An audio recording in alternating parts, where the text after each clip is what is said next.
Vamos lá. Prontinho. Dando continuidade, então, à leitura da grande síntese do Pietro Baldi. Não busqueis o absurdo de querer prender-vos definitivamente numa matéria instável e caduca. A troca que a vida submete não permite que sua imagem resista um instante. Desprezai a miragem das formas. O que existe fica e sobrevive à renovação contínua dos meios. O que verdadeiramente importa sois vós, vossa personalidade espiritual. Não façais do mundo um fim, pois é apenas um meio. Não invertais as posições e as funções. Não vos transformeis de senhores em servos. Caminhai, lançai-vos a grande correnteza. A vida é feita para correr e avançar.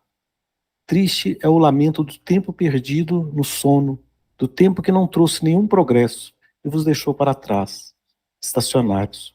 Triste é o choro da alma que se vê iludida em sua maior necessidade, em que a lei fala e exprime-se. Avançai, se não quiserdes que a correnteza vos ultrapasse e vos abandone. Sedes insaciáveis, como Deus vos quer, trabalhando substancialmente, criando no bem na eternidade. Ele está fazendo um chamamento, pode-se dizer assim, né? Como podeis ser tão crianças para acreditar que em um universo tão perfeito a felicidade possa ser usurpada por vias traversas, com meios injustos? Trabalhai, procurai vossas alegrias, conquistai-as com vosso trabalho. Vossa alma jamais se alegrará com as maiores conquistas se não forem vossas, se não forem produto do vosso esforço, testemunho e medida de vossa capacidade. Diz que o resultado exterior, a alma quer a demonstração do seu íntimo poder, quer a prova de sua sabedoria progressiva, quer o obstáculo para poder vencê-lo, quer a prova constante do seu valor íntimo e indestrutível. O resultado prático, concreto, na economia da vida, é quase um produto secundário e de refúgio. Por isso, a lei não cuida dele, e logo que sai das mãos do homem, abandona-o à mercê das forças de ordem inferior. Deixa eu ver se eu entendi essa frase, espera aí. O resultado prático, concreto, na economia da vida, é quase um produto secundário e de refúgio. Por isso a lei não cuida dele, e logo que sai das mãos do homem, abandona-o à mercê de forças de ordem inferior. Deixa eu continuar aqui para ver se eu entendo o que ele quer dizer. Pode falar, pode falar. Depois eu faço um... Eu entendi o seguinte: o processo interno da mudança é o mais importante do que o produto externo. Por exemplo, o meu pai escreveu um livro que se chama O Sublime Terapeuta.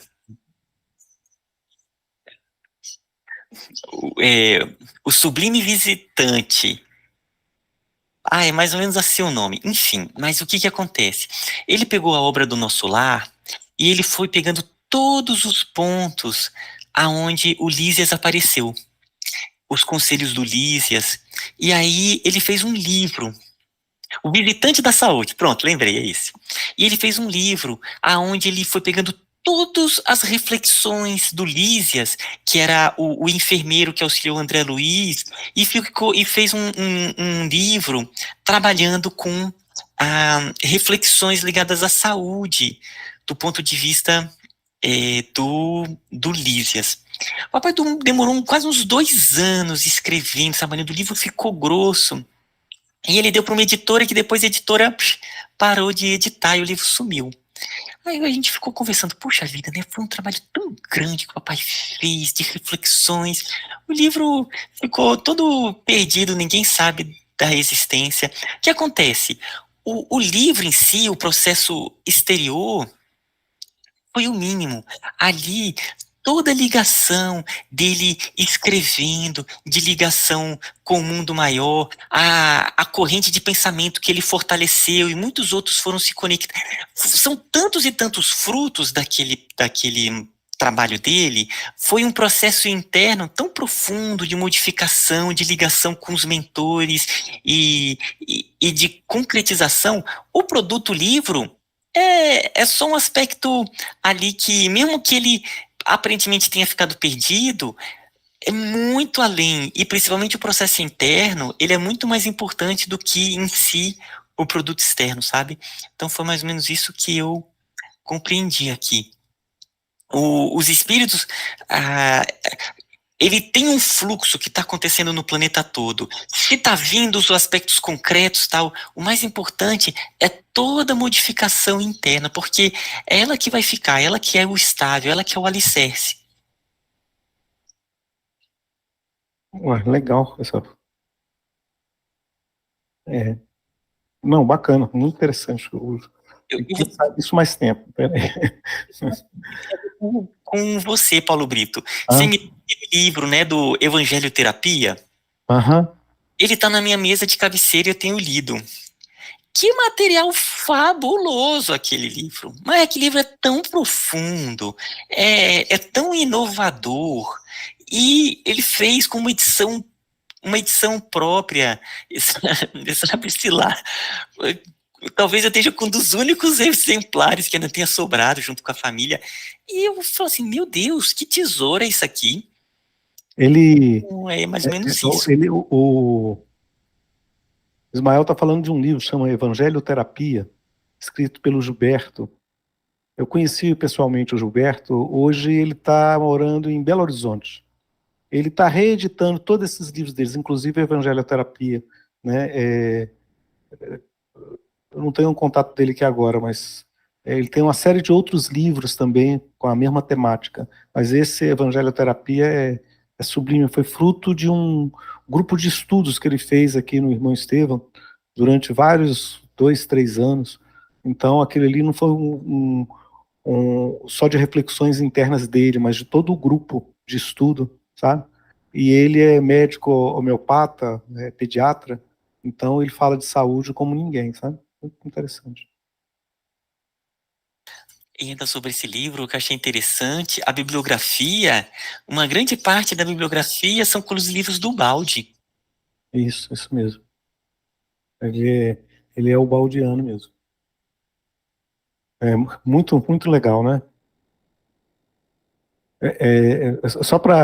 Só nesse contexto aí, o Gilberto fala no livro, então, que muitas das doenças que a gente tem, elas são, de certa forma, fruto mesmo da nossa predisposição interna, né? Espiritual, pode-se dizer assim, das emoções e tudo. E certa vez, numa palestra dele, eu perguntei assim, não, ele contando, né?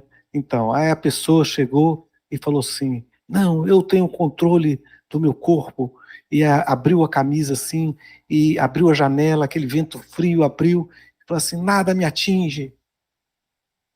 Aí a gente falou assim, e aí, o que aconteceu? Ah, pegou uma baita de um resfriado. Porque ela não estava preparada para isso, né? E o vírus existem, né? E aí a gente perguntou, mas e o vírus que existe? Existe, a pessoa pega a doença, né? Mas cada um responde de uma maneira diferente. Um responde de forma rápida, outro responde de forma extremamente lenta, né? Então ele fez um trabalho extremamente interessante. Não sei se você leu a da mulher com hemorrágica, a, o capítulo. Nossa, é fantástico também. Depois a gente faz propaganda aqui no grupo aqui desse livro. Aonde que eu parei aqui? Como é triste, né? Como é triste ver vosso contínuo esforço inútil para realizar-vos num mundo ingrato e rebelde, para imprimir-lhes na matéria o sopro de vossa alma eterna. Que trágico espetáculo, inconciliável contraste entre a vontade e os meios, entre o pensamento e sua realização. Por causa dessa correspondência inadequada, dessa incurável impotência da matéria, as maiores almas muitas vezes abatem-se exaustas aos pés de seus ideais, altos como rochas, cujos cimas resplandecem fora da terra. Terra, móvel e vã, que recolhe a ruína de todas as vossas grandezas humanas. E como podeis ainda insistir no doloroso jogo ou concluir tristemente que nascestes apenas para colher ilusões? Concebei a vossa vida não mais na superfície, mas em sua realidade mais profunda, e se dissipará a condenação aparente, Construí no espírito que mantém eternamente as impressões, e vossas aspirações encontrarão eterna expressão. Este ritmo mais rápido da vida, cuja essência e origem vimos no estudo dos movimentos vorticosos, manifesta-se nas formas orgânicas como uma permuta química contínua. Tal como a vida psíquica é um veículo em marcha que avança de curva em curva, de estação em estação, sem possibilidade de parar, assim a vida orgânica é uma renovação contínua.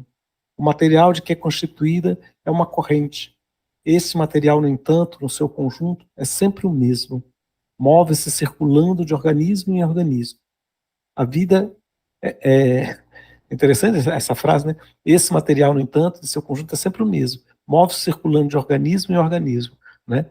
A molécula que vive em mim, amanhã vai viver em você, vai viver no outro, né? O oxigênio que está dentro de mim agora, daqui a pouco vai estar dentro de outra pessoa, né? Vai estar circulando por aí, né? A, é, a vida é feita de unidades comunicantes, ligadas em indissolúvel vínculo por contínuas permutas do material constitutivo. Como um rio em que sempre mudam as águas, assim o ser se mantém, na mudança dos elementos constitutivos, sua própria individualidade. Paulo Brito, Diga. ainda nesse ponto que você colocou, dos elementos que ficam passando de organismo por organismo, os átomos, as moléculas que vão sendo trocadas. É interessante, e aqui tem uma parte que ele fala também sobre o aspecto psíquico, ali, né, tal como uma vida psíquica. A gente pode pensar também toda a ligação energética que acontece em torno de nós, né? Então, pensamentos, eles são elementos que são exteriorizados e acabam sendo assimilados por outros. Então, isso tudo, ele também acontece em processos energéticos e mentais. Então, nós estamos aí trocando essas unidades de pensamento, de consciência, né? A gente não tem ainda o nome para isso, mas ela é real. Nós vamos nos conectando com determinadas fontes, vamos assimilando o processo de transformação, de exteriorização, que são absorvidos por outros, e a partir daí geram novas transformações. Então, pensar isso todas essas escalas, para mim é muito tocante.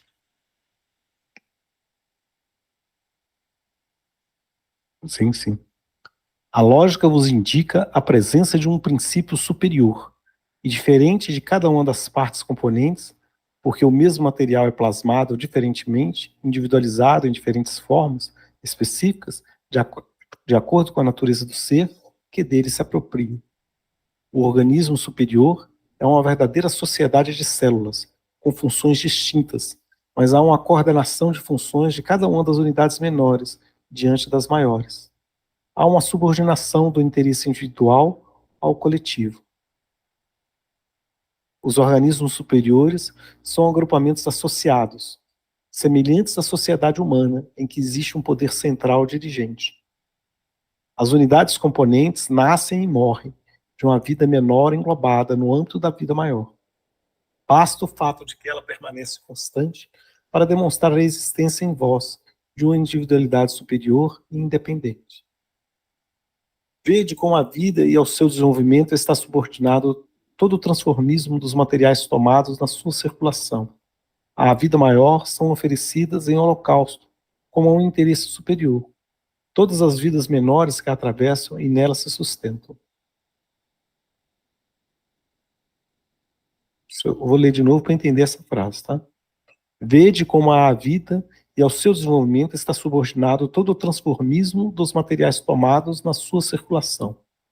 À vida maior são oferecidas em holocausto, como ao interesse superior, todas as vidas menores que a atravessam e nelas se sustentam. Ah, tá, entendi. A nossa alimentação, né? São outras vidas, né? Que servem o, o franguinho, né? O peixinho, né? A vaquinha, a maçã, o alface, para não ficar chamando a atenção só dos carnívoros, né? O alface, a maçã, o banana. Então, elas se oferecem né, para justamente sustentar uma vida. Curioso, né?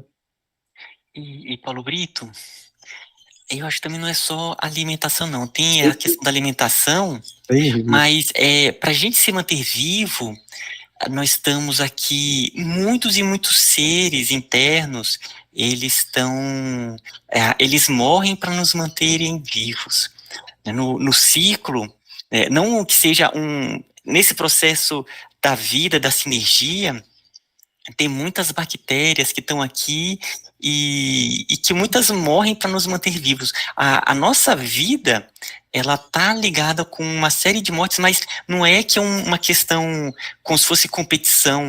Ela tá nessa sinergia. E a nossa vida, ela tá em ciclos muito maiores que que a nossa morte, ela tá dentro de um aspecto ligado à vida também. Então, ela surge da vida, então é um pouco esse aspecto que eu entendi, sabe? Sim. Não, sim, isso mesmo. A quantidade de células que estão sendo trocadas para manter esse organismo aqui funcionando, então tem uma renovação muito grande, né? Células morrem e outras nascem, um pulular aí de vida e morte, mas considerando essa palavra morte no sentido mesmo do ciclo da eterna vida, né? Aham. Veja como a vida e o seu desenvolvimento está subordinado a todo o transformismo dos materiais tomados na sua circulação. A vida maior são oferecidas em holocausto como um interesse superior, todas as vidas menores que atravessam e nelas se sustentam. Contínuos nascimentos e mortes menores coordenados no organismo, que por sua vez nasce, morre e se coordena em organismos coletivos mais amplos, que por sua vez nascem e morrem, seja espécies, animais ou famílias, povos, civilizações, humanidades. A vida se organiza coordenando em unidade, de acordo com o princípio das unidades coletivas. É interessante porque a gente vê que os povos, as civilizações, ela também tem um tempo de nascimento, vida e morte, né? A gente não conhece nenhuma civilização que há de eterno, né? Civilização, falando terrena, né? Que nasce vida, tem o seu apogeu, depois declina. Aí dá surgimento, vai dar alimento para novas civilizações, novas sociedades, né? E provavelmente não vai ser diferente da atual. E isso é que vocês estavam falando, eu estava me lembrando que eu comecei a ver uma série, né, que é O Problema dos Três Corpos, né?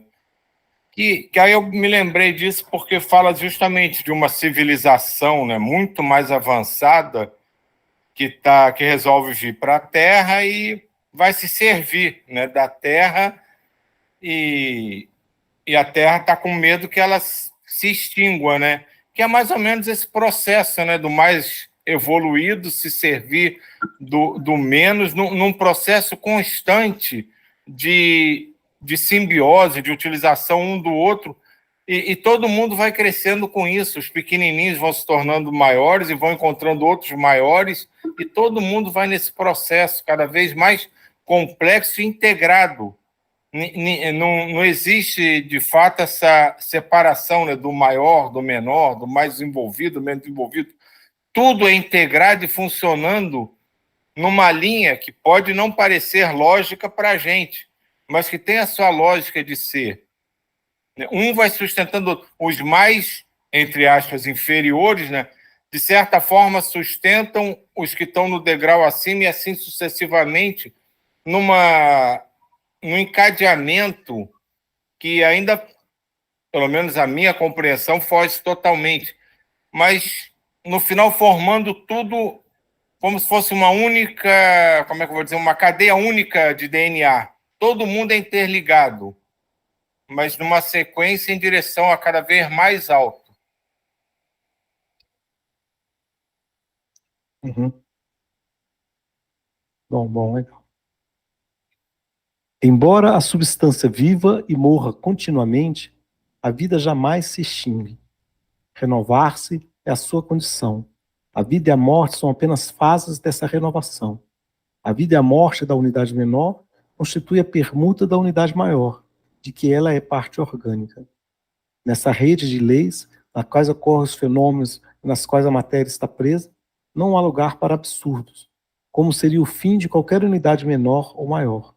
Ao contrário, tudo se reagrupa em unidades coletivas e coordena a própria evolução, na evolução das unidades superiores, de que é o elemento constitutivo, lei dos ciclos múltiplos. Acabou esse capítulo. Acho que dá até para lá um parágrafo aí. Evolução das leis da vida. 61. Essa evolução, cujo maravilhoso caminho estamos observando, é produzida em seu aspecto conceitual por uma transformação de princípios e de leis. As formas do ser, como as encontrais em todos os níveis, gama, beta e alfa, são simplesmente a expressão desse pensamento em contínua ascensão.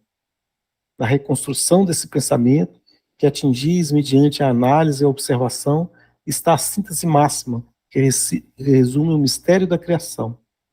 Por isso, melhor que nos entretermos no estudo das formas orgânicas, fenômenos que conheceis porque exterior e mais imediatamente acessível, é insistir na compreensão dos princípios, que a determinam e regem o transformismo. Isto é o estudo das causas, mais do que os efeitos. Comecemos, pois, pelo que é prevalentemente o aspecto conceitual dos fenômenos biológicos, o princípio diretor em sua ascensão, para depois observar o aspecto dinâmico do devenir das formas em que se exprime a ascensão desse princípio.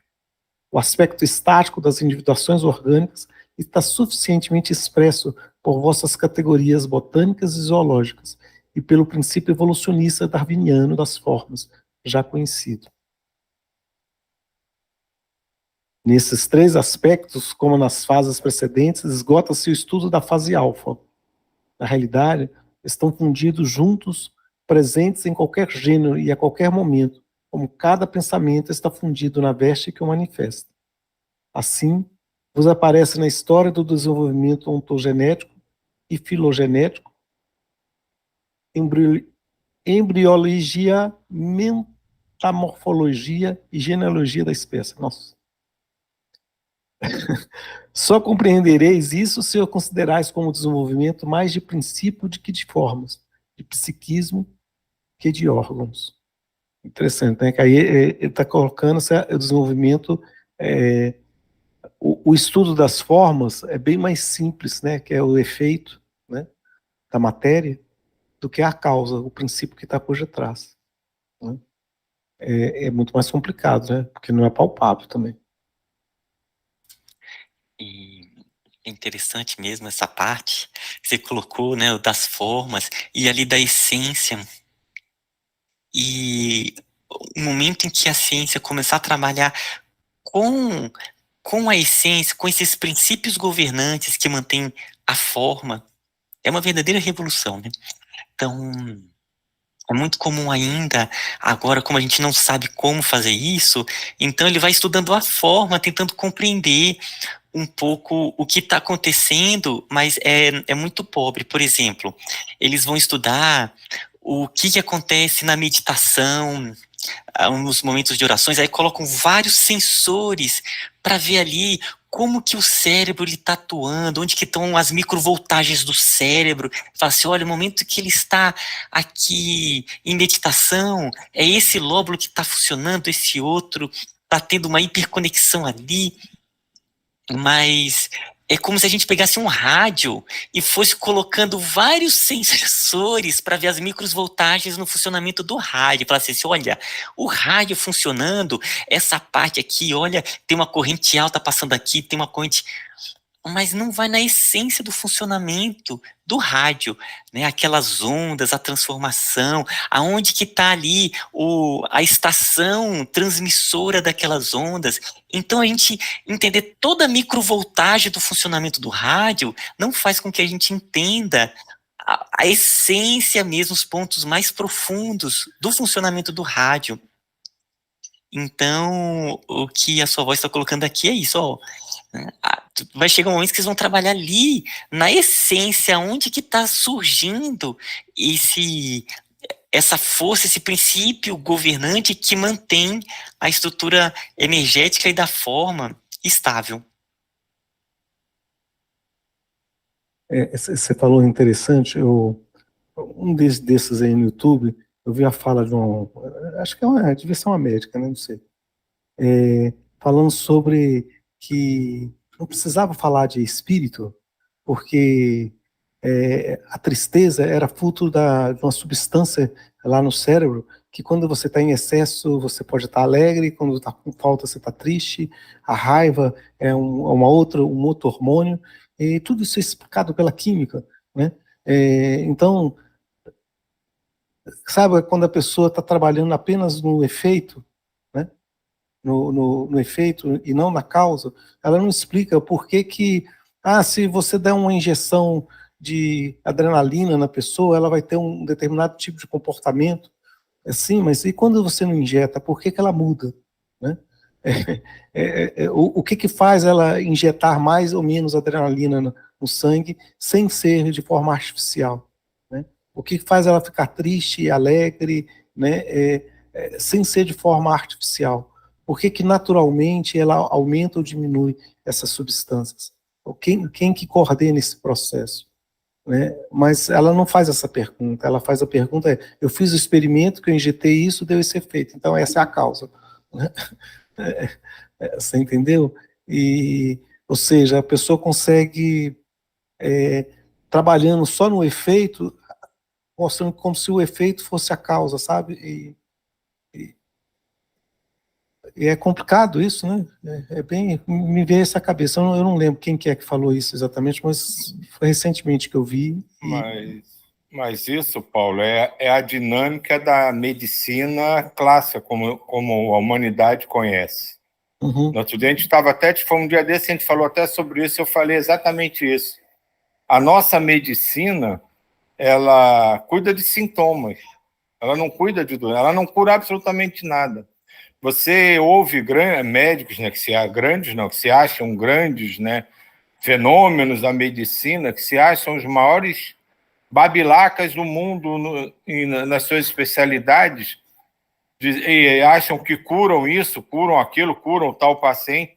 Na verdade, não curam absolutamente nada. A nossa medicina só cuida de sintomas, e é sempre baseado exatamente nessa dinâmica que você descreveu. Tem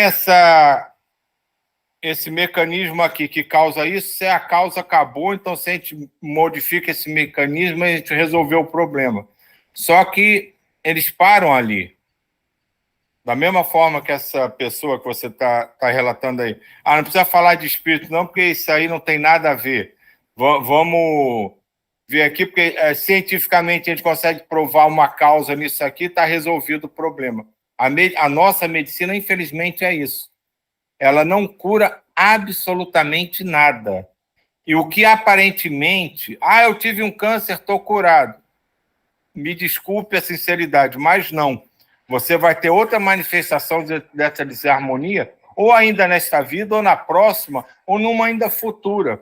Mas o problema que gerou aquilo continua lá. Não foi resolvido. Se curou um sintoma no momento. Então, você